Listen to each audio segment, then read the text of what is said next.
বক্তব্য পাঠ করতে হবে, সেজন্য আপনাদের ধৈর্য এবং মনোযোগ দুটোই প্রার্থনা করছি। আমি লিখিত বক্তব্য পাঠ করার পর কিছু প্রশ্নের উত্তর দেওয়ার চেষ্টা করব, তবে যতটা সম্ভব সবার প্রশ্নের উত্তর দেওয়ার স্বার্থেই আমাদেরকে আবার সময়ের বিবেচনাটাও করতে হবে।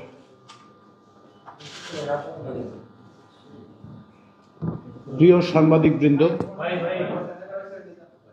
জাতীয় ঐক্যমত্য কমিশন, বিশেষ করে কমিশনের প্রধান, অন্তর্বর্তী সরকারের মাননীয় প্রধান উপদেষ্টা অধ্যাপক মোহাম্মদ ইউনূসের পক্ষ থেকে আপনাদের সালাম এবং শুভেচ্ছা। আপনারা জানেন 2024 জুলাই আগস্টে বাংলাদেশে ছাত্র জনতার এক অভূতপূর্ব গণ অভ্যুত্থান সংঘটিত হয়েছে, যে অভ্যুত্থানে 1.5 সহস্রাধিক মানুষ প্রাণ হারিয়েছেন এবং 20 সহস্রাধিক মানুষ আহত হয়েছেন। এই অভ্যুত্থানের মধ্য দিয়ে রাষ্ট্র কাঠামো সংস্কারের এক প্রবল জন আকাঙ্ক্ষা প্রকাশিত হয়েছে। এই আকাঙ্ক্ষার অন্যতম লক্ষ্য হচ্ছে স্বৈরাচারী ব্যবস্থা পুনঃপ্রবর্তন ও ক্ষমতার এককেন্দ্রীকরণের ব্যবস্থা রোধ করা এবং একই সঙ্গে ভোটাধিকার সহ অন্যান্য নাগরিক অধিকার প্রতিষ্ঠা করা। এই জন আকাঙ্ক্ষার প্রেক্ষাপটে অন্তর্বর্তী সরকার 2024 সালের অক্টোবরে 6টি সংস্কার কমিশন গঠন করে।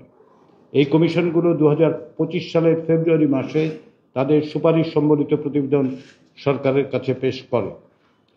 পরবর্তীতে 12 ফেব্রুয়ারি 2025 তারিখে এক প্রজ্ঞাপনের মাধ্যমে মাননীয় প্রধান উপদেষ্টা তার নেতৃত্বে এবং সংবিধান সংস্কার কমিশন, নির্বাচন ব্যবস্থা সংস্কার কমিশন, বিচার বিভাগ সংস্কার কমিশন, দুর্নীতি দমন কমিশন সংস্কার কমিশন, পুলিশ সংস্কার কমিশন এবং জনপ্রশাসন সংস্কার কমিশনের প্রধানদের নিয়ে একটি জাতীয় ঐক্যমত্য কমিশন গঠন করেন।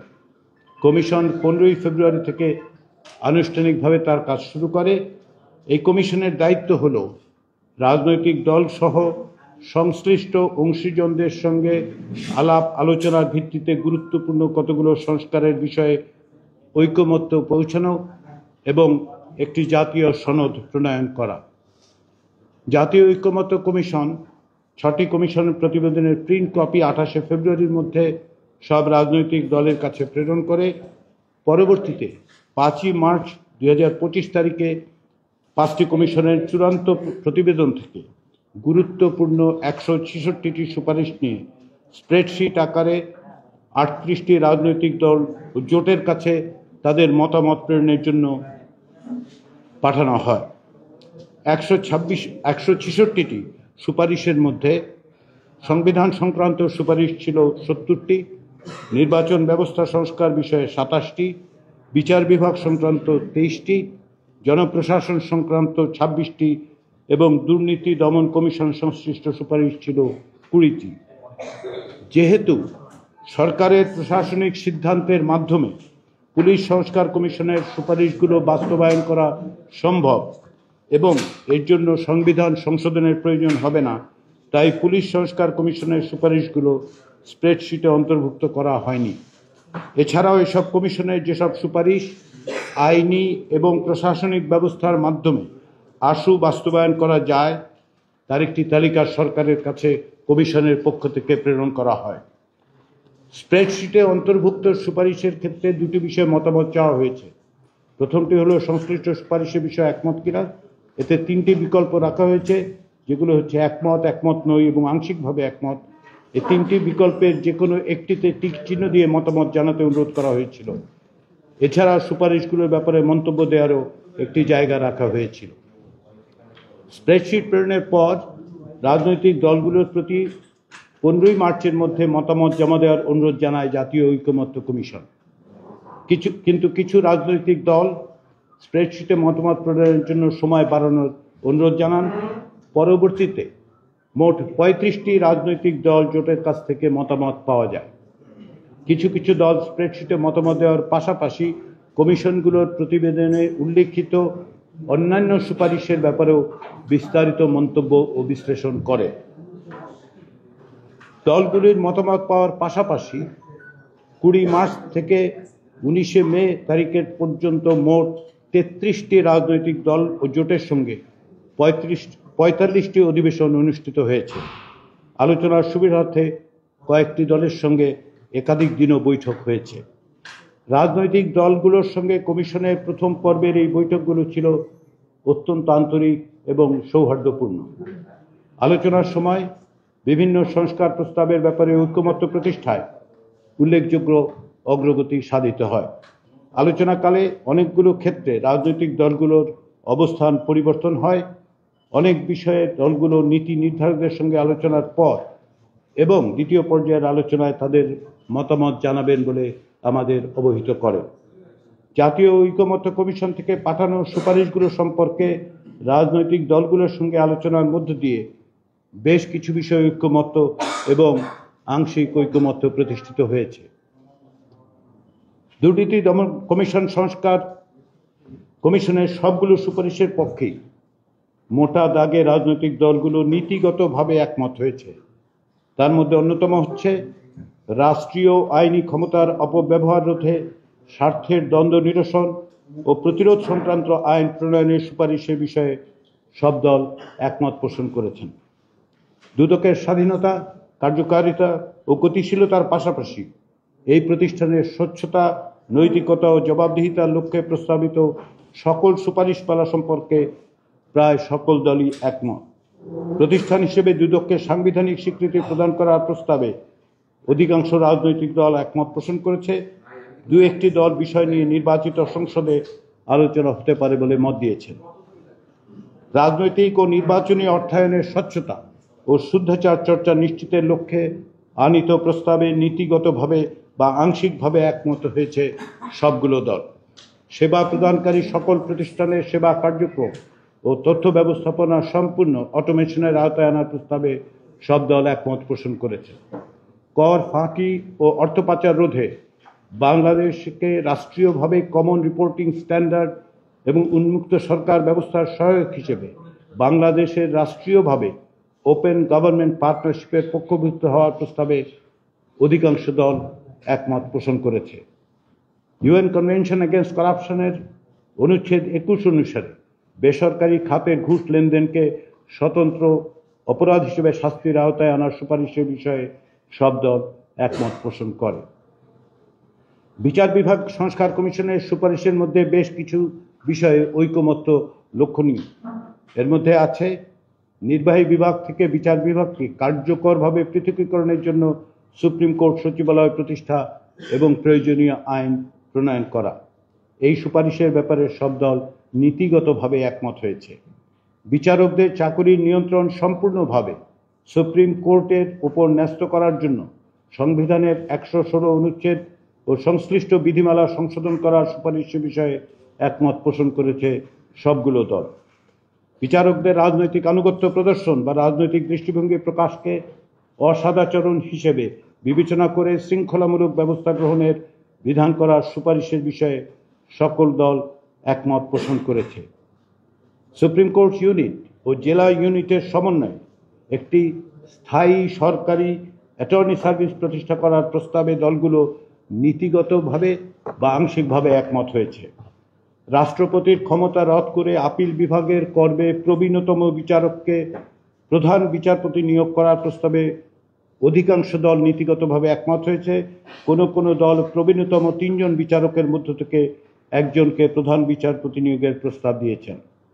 আপিল বিভাগের ন্যূনতম বিচারক সংখ্যা 7 জন নির্ধারণ এবং প্রধান বিচারপতির চাহিদা মোতাবেক সময়ে সময়ে আপিল এবং হাইকোর্ট বিভাগে প্রয়োজনীয় সংখ্যক বিচারপতি নিয়োগ করার প্রস্তাবে সব দল নীতিগতভাবে একমত হয়েছে। জুডিশিয়াল কাউন্সিল কর্তৃক সাবেক বিচারপতিদের জন্য পালনীয় আচরণ বিধি প্রণয়ন ও প্রকাশ, শৃঙ্খলামূলক ব্যবস্থা হিসেবে সতর্ক করা, উপযুক্ত ক্ষেত্রে বিচারপতি পদবি ব্যবহার থেকে বারিত করার সুপারিশের সাথে সব দল নীতিগতভাবে একমত পোষণ করেছে। রাষ্ট্রপতির ক্ষমা প্রদর্শন আইন নামে একটি আইন প্রণয়ন, ক্ষমা প্রদর্শন বোর্ড স্থাপন এবং বোর্ডের সুপারিশের প্রেক্ষিতে দণ্ডিত অপরাধীকে রাষ্ট্রপতি কর্তৃক ক্ষমা প্রদর্শন করার সুপারিশের বিষয়ে সব দল নীতিগতভাবে একমত হয়েছে, তবে 2-1টি দলের ভিন্ন মত আছে। আইনগত সহায়তাকে অধিদপ্তর ও সংশ্লিষ্ট আইন সংশোধনের সুপারিশে সকল দল একমত পোষণ করেছে। আইনজীবী সমিতি নির্বাচন এবং বাংলাদেশ বার কাউন্সিল নির্বাচনে প্রার্থী বাছাইয়ের ক্ষেত্রে এবং নির্বাচন পরিচালনায় দলীয় রাজনীতির প্রভাব বিলোপের জন্য রাজনৈতিক দলের সঙ্গে সংশ্লিষ্ট আইনজীবীদের যে কোনো সংগঠনকে স্বীকৃতি না দেওয়ার প্রস্তাবের ব্যাপারে মিশ্র প্রতিক্রিয়া দেখিয়েছে দলগুলো। কোনো কোনো দল আইনজীবীদের সঙ্গে পরামর্শ করে এ ব্যাপারে সিদ্ধান্ত নেওয়ার পরামর্শ দিয়েছে। সংবিধান সংস্কার কমিশনের সুপারিশগুলোর ক্ষেত্রে অনেক বিষয়ে নীতিগত ঐকমত্য হলেও অনেক বিষয়ে আরও আলোচনার প্রয়োজন আছে। যেসব বিষয়ে ঐকমত্য বা আংশিক ঐকমত্য হয়েছে তার মধ্যে আছে তত্ত্বাবধায়ক সরকার পুনঃপ্রতিষ্ঠার ব্যাপারে রাজনৈতিক দলগুলোর ভেতরে কোনো রকম দ্বিমত নেই। সংবিধানে রাষ্ট্রের মূলনীতি হিসেবে সাম্য, মানবিক মর্যাদা, সামাজিক সুবিচার, বহুত্ববাদ এবং গণতন্ত্র অন্তর্ভুক্ত করার প্রস্তাবে বহুত্ববাদ না রাখার ব্যাপারে অধিকাংশ দল মতামত দিয়েছেন। অন্য চারটি মূলনীতির ব্যাপারে এক ধরনের ঐকমত্য আছে, তবে অনেক দল এই চারটির বাইরেও অন্যান্য বিষয় যুক্ত করার কথা বলেছেন। নাগরিকদের সামাজিক, রাজনৈতিক ও অর্থনৈতিক অধিকার সম্প্রসারিত করা এবং সেগুলোর কিছু কিছু বিষয়ে রাষ্ট্রের বাধ্যবাধকতা তৈরি করার, এই অধিকারের তালিকা এবং তার প্রয়োগে রাষ্ট্রের বাধ্যবাধকতা এবং বিশেষ করে তার মাত্রা বিষয়ে মত পার্থক্য রয়েছে। দ্বিকক্ষ বিশিষ্ট আইনসভা গঠনের ব্যাপারে অধিকাংশ দল নীতিগতভাবে একমত হয়েছে। কিছু দল অবশ্য এক কক্ষ বিশিষ্ট আইনসভা বহাল রাখার পক্ষে মত দিয়েছেন। যারা নিম্ন কক্ষে নারীদের জন্য 100 আসন সংরক্ষণের প্রশ্নে এক ধরনের ঐকমত্য রয়েছে দলগুলোর মধ্যে, তবে এর পদ্ধতি কি হবে তা নিয়ে মতভিন্নতা আছে। যারা সংসদের উভয় কক্ষের পক্ষে এবং যারা এক কক্ষ বিশিষ্ট আইনসভার পক্ষে, উভয়ই আইনসভার ব্যাপারে ডেপুটি স্পিকারের পদ বিরোধী দল থেকে দেওয়ার পক্ষে। উচ্চকক্ষ গঠনকে যেসব দল সমর্থন করেছে তারা 100 জন সদস্য নিয়ে উচ্চকক্ষ গঠনের ব্যাপারে একমত। তবে এই প্রতিনিধিদের কিভাবে নির্বাচন করা হবে, সংবিধান সংস্কার কমিশন কর্তৃক প্রাপ্ত ভোটের আনুপাতিক হারের সুপারিশে সংখ্যাগরিষ্ঠের সমর্থন থাকলেও এই বিষয়ে ঐকমত্যে পৌঁছানো যায়নি। সংবিধানের 48 ক অনুচ্ছেদ, যা কার্যত রাষ্ট্রপতির ক্ষমতা নির্ধারণ করে, তা সংশোধনের ব্যাপারে রাজনৈতিক দলগুলোর মধ্যে ঐকমত্য আছে। তবে প্রধানমন্ত্রী এবং রাষ্ট্রপতির মধ্যে ক্ষমতার ভারসাম্য কিভাবে হবে সেই প্রশ্নে ভিন্ন ভিন্ন মত আছে।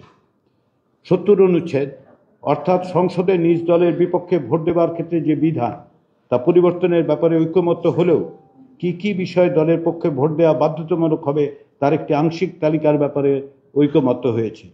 অর্থবিল, আস্থা ভোট, সংবিধান সংশোধন বিলের ব্যাপারে দলীয় অনুশাসনের বাধ্যবাধকতার ব্যাপারে অধিকাংশ দল একমত। এর অতিরিক্ত আরও কিছু যুক্ত করার, যেমন রাষ্ট্রীয় নিরাপত্তা বিষয়ক বিল যুক্ত করার জন্য কিছু দলের প্রস্তাব আছে। আইনসভার গুরুত্বপূর্ণ স্থায়ী কমিটিগুলোর সভাপতিত্ব পদ বিরোধী দলের সংসদ সদস্যদের দেওয়ার ব্যাপারে প্রায় সকলেই একমত।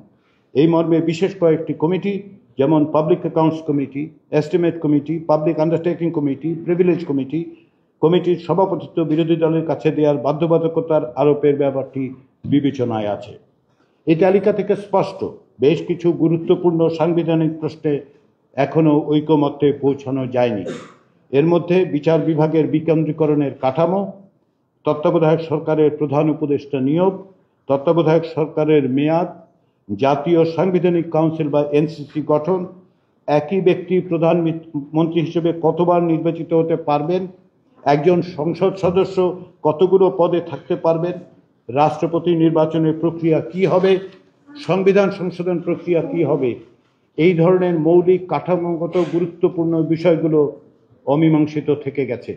তবে এসব বিষয়ে অনেক দলই আরও আলোচনার কথা বলেছেন এবং আলোচনায় নমনীয়তা প্রদর্শন করেছেন। নির্বাচন ব্যবস্থা সংস্কার বিষয়ক আলোচনায় ঐক্যমতের উপর নির্ভরশীল, কিন্তু অনেক বিষয়ে নীতিগত ঐক্যমত্য বা আংশিক ঐক্যমত্য হয়েছে, যার মধ্যে উল্লেখযোগ্য হচ্ছে নির্বাচন কমিশনের জন্য একটি পূর্ণাঙ্গ আইন প্রণয়ন করার ব্যাপারে অধিকাংশ দল একমত হয়েছেন। স্থানীয় সরকার নির্বাচনের দায়িত্ব নির্বাচন কমিশনের কাছে হস্তান্তর করার ব্যাপারে সব দল একমত পোষণ করেছে।